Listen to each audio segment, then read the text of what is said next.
The Antarctic winter is not just cold. It is pressure on flesh, on breath, on time. The sun drops away for weeks, and the world becomes a flat, white acoustic chamber where wind can erase distance and meaning. Sea ice groans like a living thing. On nights when the air turns brittle, temperatures plunge far below -40, and every exposed surface leaks heat into the dark. And yet, out on this moving sheet of frozen ocean, a colony gathers. Not around food, not around shelter. Around an idea that seems almost incompatible with biology. Raising a chick in the season designed to kill it. In the middle of that darkness, a single egg is balanced on a pair of feet, lifted away from the ice, hidden beneath a fold of skin like a small, breathing furnace. The adult holding it has not eaten for months, and still cannot leave. Today, we're diving into why nothing about emperor penguins is normal, and how evolution builds an animal that treats Antarctica's worst months as a nursery, turning hunger, cold, and distance into a survivable strategy. The first thing to understand is that emperor penguins do not simply endure the cold. They reorganize life around it. Most birds breed when the world is generous, when days are long and food is close. Emperor penguins do the opposite. They walk inland onto sea ice in autumn, when the ocean is beginning to lock up, when storms intensify, when the air is drying into something that steals water from lungs. Courtship begins on an open plain with no nests, no rocks, no burrows, just bodies and sound, in a landscape with almost no landmarks. In this emptiness, recognition becomes a biological problem. All partners must find each other again in a crowd where nearly every silhouette matches. Emperor penguins solve it with voice. Their calls carry identity the way a fingerprint carries ridges. Individual signature patterns shaped by anatomy and behavior, tuned for a noisy colony and a featureless stage. The colony is loud, wind is louder, and still a returning adult can locate its partner or chick by sound alone, a sensory thread held taut across the white. Then comes the exchange that defines their entire reproductive gamble. The female lays a single egg. There is no backup clutch, no second chance built into the season. And almost immediately, before the embryo can be allowed even seconds of exposure, she must transfer it to the male. It is a brief, more delicate handoff in brutal air, a sphere of life that can freeze rapidly if it touches ice or wind. The male receives the egg onto his feet and pulls it into the brood pouch, a warm fold of abdominal skin designed to seal the egg away from the world. Inside that pocket, incubation temperatures sit around the high 30s Celsius, even while the outside drops well below -35. Evolution has built a living incubator that can hold a stable climate against an Antarctic winter. And then the female leaves. Not for days, but for weeks, walking back to the edge of the ice and slipping into black water to feed. The male stays behind to incubate for roughly 65 to 75 days, fasting through the cold and darkness, the egg balanced continuously on his feet. This is where normal begins to break. Because fasting is not simply willpower. It is physiology and math. Every heartbeat costs energy. Every gram of tissue is either insulation or fuel, or both. A male emperor penguin arrives at the colony with fat reserves accumulated in the productive season, and then spends those reserves slowly, carefully, because he cannot feed, cannot hunt, cannot even risk the egg touching ice while he shifts his stance. He becomes, in effect, a mobile life support system, maintaining a warm embryo while his own body is rationed into survival mode. A penguin's body helps make that possible in ways that look almost engineered. Blood vessels in the legs and flippers form counter-current heat exchangers, close-running arteries and veins that allow warmth from outgoing blood to be transferred back into returning blood. The extremities can be kept cool, reducing heat loss to the environment, yet while the core stays warm enough for organs and, in the male's case, an egg. Even the surface of the body participates. Feathers trap air, fat reduces conduction, posture minimizes exposure. And still, on the coldest days, these adaptations alone are not enough. That is why emperor penguins invent a social solution to a physical problem: the huddle. From above, a winter colony looks like a dark stain on white ice. Up close, it is a shifting organism made of hundreds or thousands of individuals, packed shoulder to shoulder. The wind hits the outer edge first. Those on the perimeter absorb the worst cooling. Those inside gain a microclimate that can rise dramatically, sometimes above freezing, even far warmer, simply from reduced wind and shared heat. The huddle is not sentimental. It is thermodynamics, enacted by muscle and instinct. But what makes it stranger is how orderly it becomes.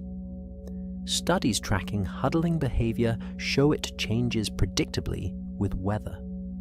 More huddling as temperature drops and wind increases, and shifts in intensity depending on conditions. It is as if the colony reads the atmosphere and adjusts its collective density like a living thermostat. But a huddle is also a risk. Compress bodies too tightly, and you create overheating, suffocation hazards, or jamming. Individuals trapped without space to move. The colony's movements, small steps, coordinated pulses, waves of adjustment, prevent that. It is a cooperative strategy without a leader, an emergent pattern that keeps individuals alive through shared physics. In the center of this social machinery, the incubating males endure the longest wait of the season. They do not hunt. They do not drink seawater. Their world is a circle of bodies, a ribbon of wind, and the constant requirement to keep one egg off the ice. When the chick finally hatches, it arrives into a world that offers nothing. No insects, no plants, no exposed soil, no shelter. Just air that can kill exposed skin within moments. And the timing is cruelly precise.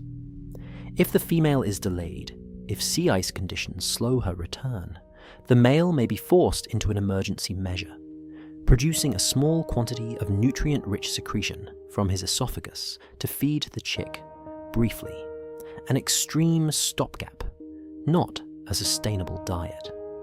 The entire system depends on the mother's return from the ocean with a stomach full of food. Which means the next abnormal fact about emperor penguins is not the winter fast on land. It is what happens when they go back to sea. Because the ocean under Antarctic ice is not an easy pantry. It is a three-dimensional hunting ground where prey shifts with season and light, where predators wait in leads and cracks, where breathing requires returning to the surface through openings that may be tens of kilometers apart. Emperor penguins are among the deepest diving birds on Earth. They do not just swim. They transform into a marine predator, pushing into depths where pressure compresses air spaces, where cold water strips heat faster than air ever could. Their dives are powered by oxygen, stored in three main reservoirs: lungs, blood, and muscle myoglobin.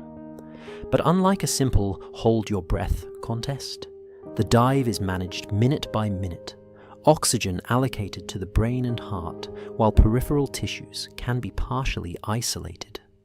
Their heart rate can drop into profound bradycardia during dives, a classic dive response that conserves oxygen and extends underwater time.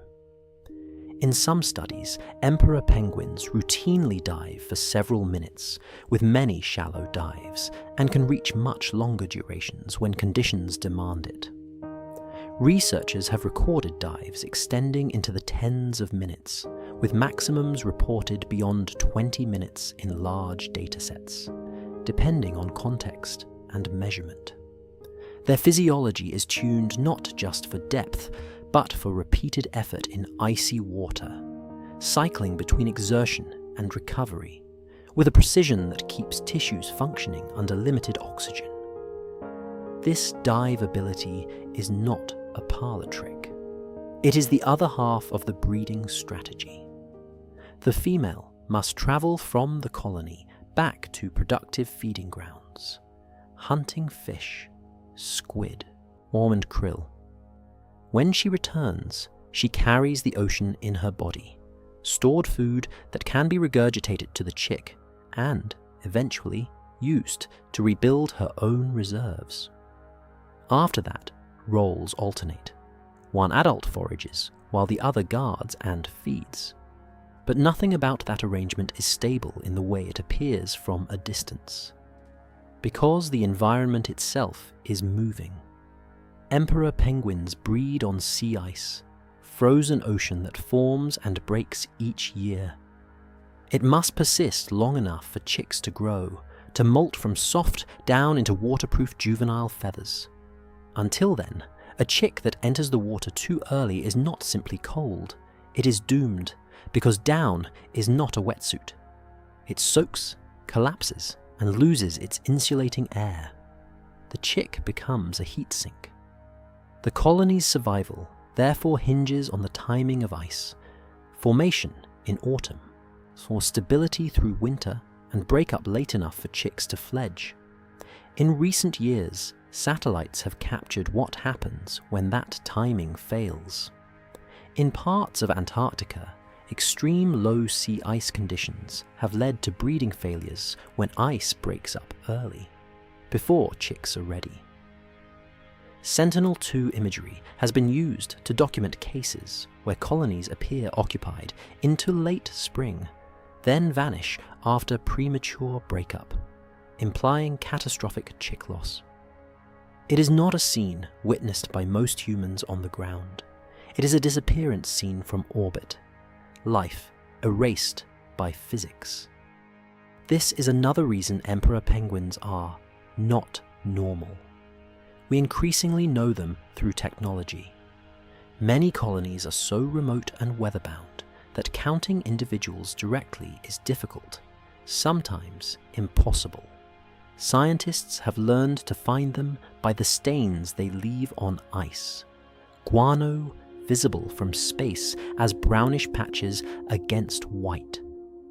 In 2012, a global population estimate used satellite imagery to survey emperor penguin colonies synoptically, turning excrement into a census tool and revealing the species at continental scale. That method has evolved.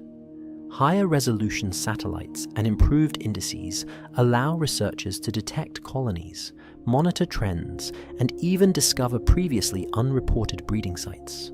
Again, not by seeing penguins directly, but by recognizing the signature of their presence.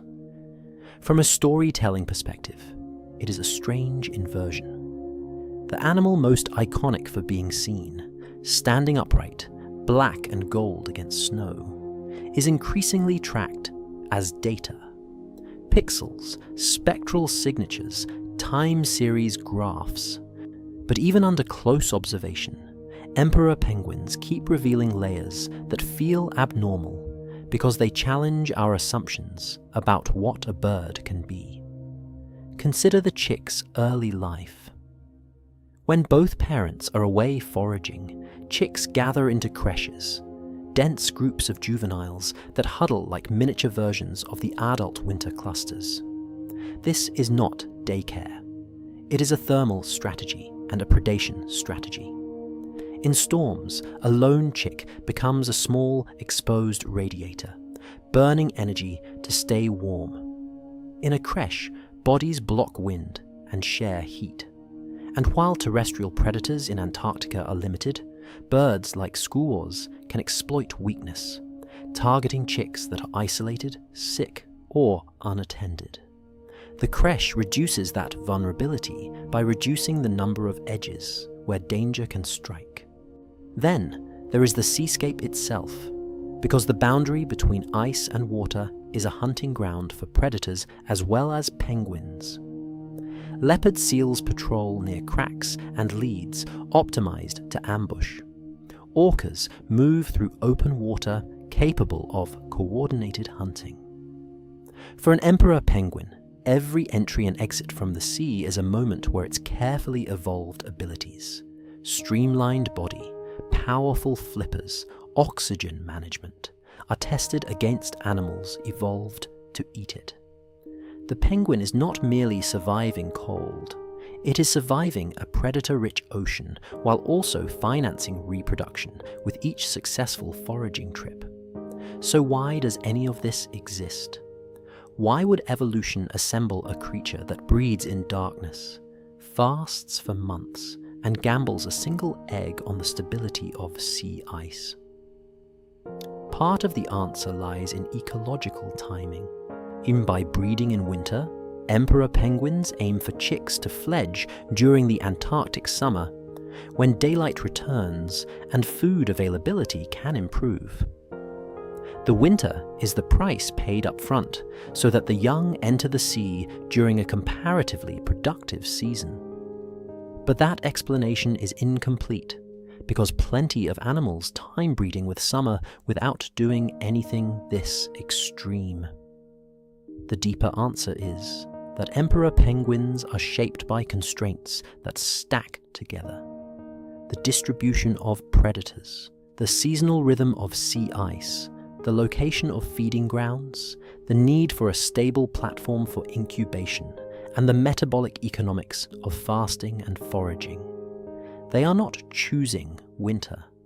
They are locked into a narrow corridor of possibility where the only workable solution is one that seems insane to us. So when evolution is indifferent to sanity, it selects what reproduces. The emperor penguin's abnormality is therefore not a collection of quirks. It is a single integrated system: social thermoregulation, extreme parental investment, specialized incubation anatomy, and elite diving physiology, all tuned to an environment where failure is immediate and success is rare enough to be meaningful. Yet, even now, in the age of satellite monitoring and biologging, the penguins do not fully yield their secrets. We can measure dive depths and heart rates, but we still debate how individuals decide where to forage under shifting ice. We can model sea ice trends, but colony responses are not always linear. Penguins can move, abandon, or recolonize in ways that complicate prediction. We can describe huddling as phase-like behavior and quantify temperature changes within the group. But the fine-scale rules, how an individual senses its microclimate when it chooses to step, how it avoids conflict while packed against strangers, remain only partly understood. And there is a larger uncertainty, looming beyond physiology.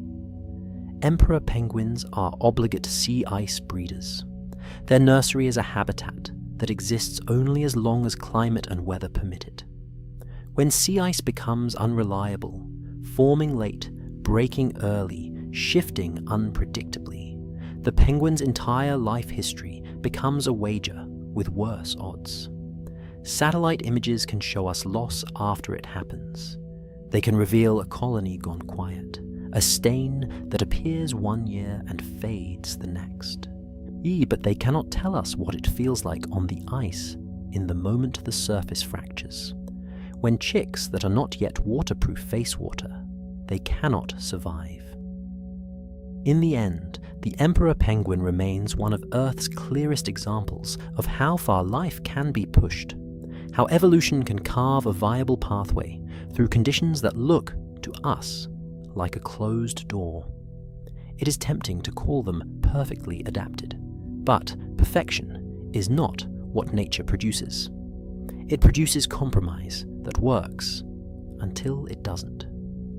And somewhere in the Antarctic dark, wind continues to sculpt the ice, seasons continue to tilt the planet, and a bird continues to balance an egg on its feet, holding a thin pocket of warmth against a continent-sized winter. What we don't know is how long that pocket can remain stable in a world that is changing faster than the rhythms that built it. What we don't know is where the true limits are of fasting, of cooperation, of endurance, because the limits are not tested once, but every year, colony by colony, storm by storm, under a sky that offers no guarantee. The emperor penguin is not normal because Antarctica is not normal. And perhaps the most unsettling lesson is that not normal is not a spectacle. It is a reminder. Life does not require comfort to exist. It only requires a narrow enough path through reality. The question is whether that path stays open